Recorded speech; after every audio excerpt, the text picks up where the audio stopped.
ওয়ালাইকুম। মেডিসিন টক বিডি চ্যানেলের পক্ষ থেকে আপনাদের জানাই স্বাগত। আজকে আমি যে মেডিসিনটি নিয়ে আপনাদের সামনে হাজির হয়েছি সেটার নাম হলো স্পোরাজিন ওরাল সলিউশন বা সিরাপ, যার মধ্যে রয়েছে ইট্রাকোনাজল প্রতি 5 মিলিতে, অর্থাৎ 1 চামচে রয়েছে 50 মিলিগ্রাম ইট্রাকোনাজল। এটি ইবনে সিনা ফার্মাসিউটিক্যালস লিমিটেডের একটি ঔষধ।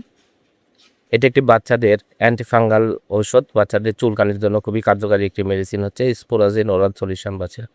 আজকে আমরা এই ভিডিওতে স্পোরাজিন ওরাল সলিউশন বা সিরাপ সম্পর্কে বিস্তারিত আলোচনা করব। এটা মূলত কী কী রোগে কাজ করে থাকে, এর মাত্রা ও সেবন বিধি কি, পার্শ্ব প্রতিক্রিয়া কি, এই সকল দিকগুলো নিয়ে বিস্তারিত আলোচনা করব। তো প্রথমে আসুন দেখে নেওয়া যাক স্পোরাজিন ওরাল সলিউশন মূলত কী কী রোগে কাজ করে থাকে।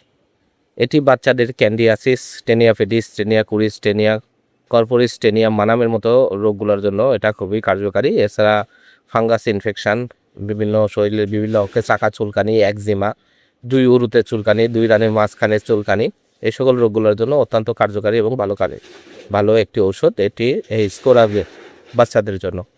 এছাড়া যে দীর্ঘদিন যাবত রোগীদের বা বাচ্চাদের যে চুলকানি হয়ে থাকে, চাকা চুলকানি, 2 উরুতে রানে মাঝখানে যে চুলকানিগুলো হয়ে থাকে, সেগুলোর জন্য খুবই কার্যকারী একটি মেডিসিন হচ্ছে স্পোরাজিন ওরাল সলিউশন বা সিরাপটি। এবার আসুন দেখে নেওয়া যাক এর মাত্রা ও সেবন বিধি কি। এটি বাচ্চাদের জন্য ক্যান্ডিয়াসিস, টেনিয়া পেডিস, টেনিয়া মানাম বা একজিমা চুলকানির জন্য সকালে এবং রাতে 2 বার করে আপনারা 14 দিন থেকে 28 দিন অথবা ডাক্তারের পরামর্শ অনুযায়ী আপনারা মাত্রা ও ডোজ নির্ধারণ করে নেবেন। এবার আসুন দেখে নেওয়া যাক এর পার্শ্ব প্রতিক্রিয়া করলো কি। এটি ব্যবহারে বাচ্চাদের তলপেটে ব্যথা, ক্ষুধামান্দা, কোষ্ঠকাঠিন্য, মাথা ব্যথা, ঘুম ঘুম ভাব, এই সকল সমস্যার সৃষ্টি করতে পারে। অনেক সময় অনেক দিন ব্যবহারের ফলে বাচ্চাদের চুল পড়ার মতো উপসর্গ দেখা দিতে পারে।